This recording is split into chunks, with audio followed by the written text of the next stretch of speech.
Alright, so let's look at the top modern players for Magic the Gathering Online for the year 2021. Today's data comes from Anil Yahi, who loves data, loves statistics, and has compiled all the finishes from like challenges, showcases, PTQs, and even preliminaries.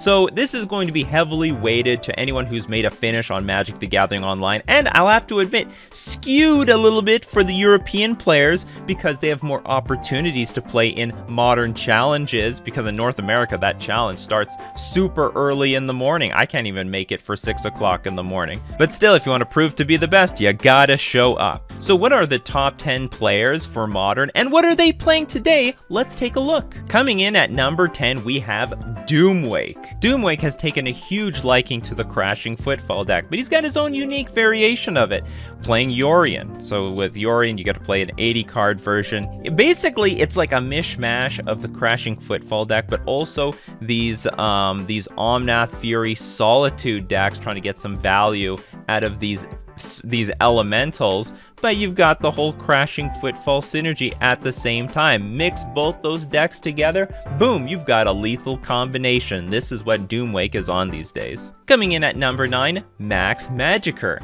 Max is also on the Crashing Footfall deck, but a more traditional version, leveraging basically the Cascade cards, but also the adventure cards, Bone Crusher Giant, Brazen Borrower. You get to interact very early with Petty Theft and the Stomp, bounce stuff, either burn it down, and then you get to use these creatures for 3 mana, which are still a beating. I mean, Brazen Borrower at instant speed, 3/1. You get to interact at instant speed, interact with your opponent, hold up counter spells, and be able to, either put more pressure on the battlefield, or you just, go Violent Outburst, and then you have 2/4/4 trampling rhinos on the battlefield. So this is obviously one of the best top picks of the best players on Magic the Gathering Online. Coming at number 8, we've got Darth Kidd. Now, Darth Kidd appears to play like anything and everything for Modern. I mean, it's been on like Blue-White Control, Affinity, we see Burn here,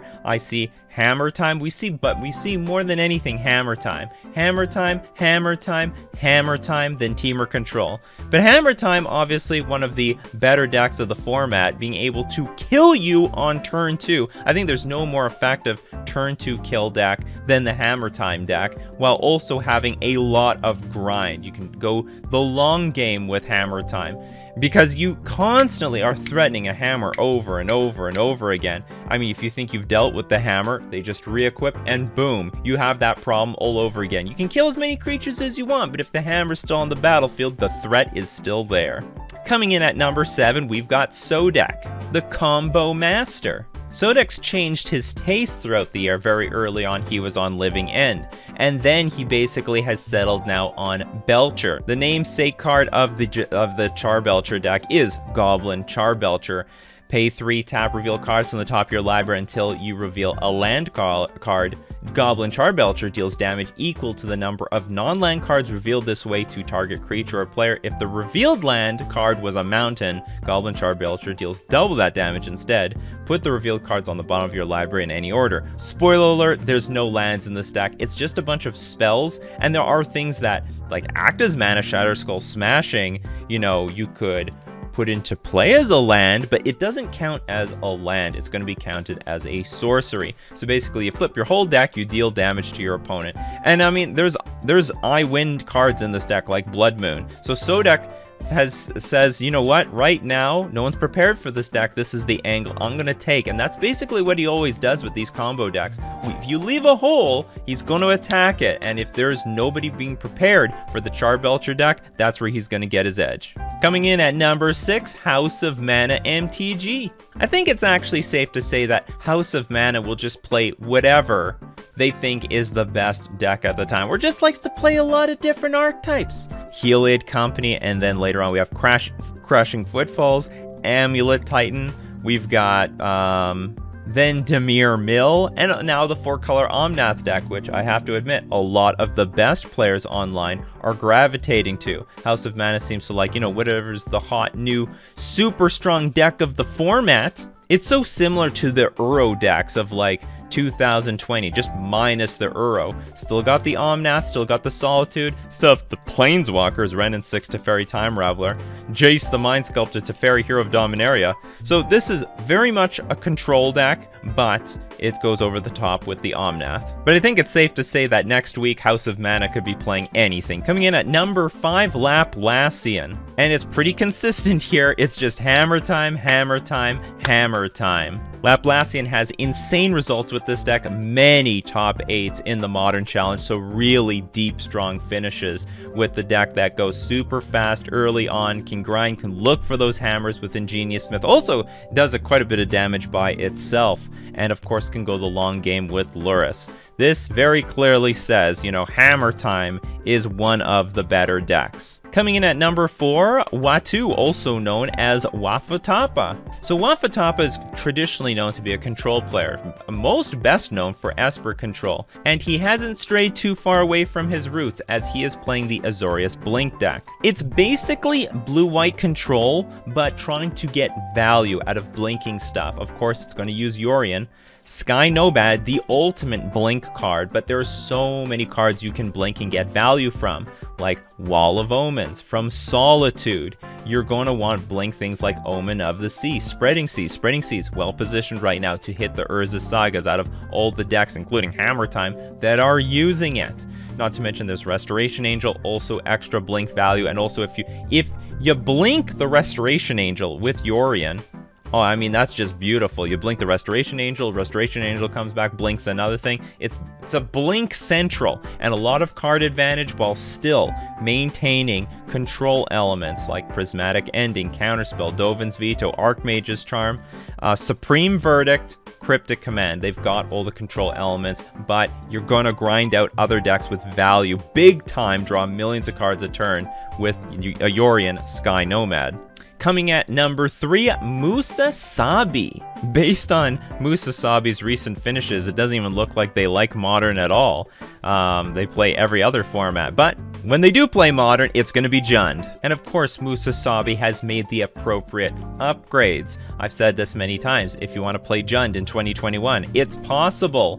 But the tools are right in front of you. You just have to pick them up. You got to be playing with your Dragon Rage Channelers, your Ragavans. You got to be playing with Lurrus of the Dream Den so that when these things die, you can bring them back. But make no mistake, Tarmogoyf still integral to the strategy and is also quite good in decks like this because you're now running with your own artifacts like Mishra's Bauble, filling up the graveyard, make your Tarmogoyf a little bit bigger. The weird thing about this deck is it like runs Urza Saga. What are we playing this thing for?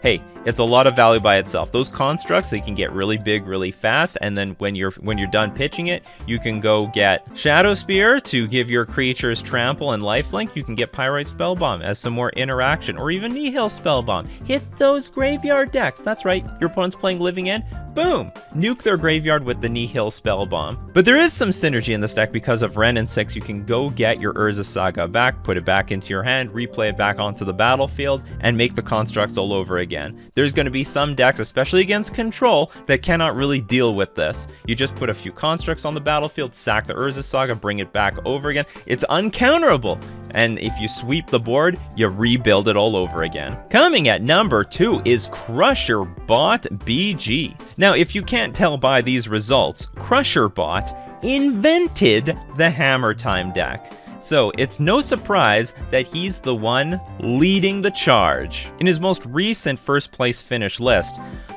what's unique about his deck is he's all in on trying to find as many hammers as possible. I mean, you've got not only the Colossus Hammer, you also have Stoneforge Mystic to find a Colossus Hammer, and all the decks have now adopted Urza Saga. Huge upgrade to the Hammer Time deck, because when Chapter 3 happens and you gotta sack it, look for an artifact with a converted mana cost of 1 or 0, you're gonna get, of course, the Colossus Hammer. But there's one more thing. The Steel Shaper's Gift. A lot of people dump this card for Urza Saga, but you know what?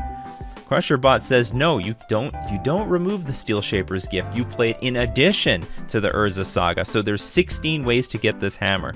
Unlimited number of ways. When you play against CrusherBot, CrusherBot's going to be bringing in the hammers. And the #1 modern player on Magic the Gathering Online is Canister. If there's one deck Canister's played more than anything else, it is this new 4-color Blink deck, and he is definitely at the forefront of evolving and pushing its results. The deck is pretty simple. It's a deck that utilizes, more than anything else, the Ephemerate to help blink and get more value from your elementals like Solitude, exile 2 creatures, Fury, just basically obliterate your opponent's board. Omnath, get extra card draw.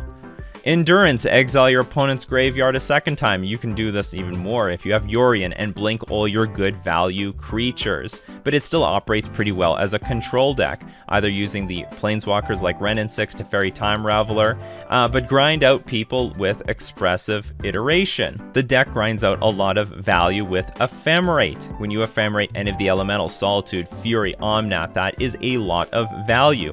Exile 2 creatures, also just obliterate your opponent's board. Draw a bunch of cards, and Eternal Witness can bring the Ephemerate back, and also just like bring any of these cards back and do this all over again. You're bearing your opponent in a lot of card advantage. But it still has good control elements, things like, you know, Path to Exile, Prismatic Ending, Dovin's Veto, Lightning Bolt, so you deal with the board early on in the game, like, you know, try to hold back those hammer players and then come way over the top with value in the late game. This deck is super hot right now, and is no wonder people like Canister, who has put up more results than anyone else on Magic the Gathering Online, playing it in Modern. So what do you think of these top 10 players and all the decks they're playing? I thought it'd be really interesting to share. Let me know in the comments section below. Anyway, see you guys later.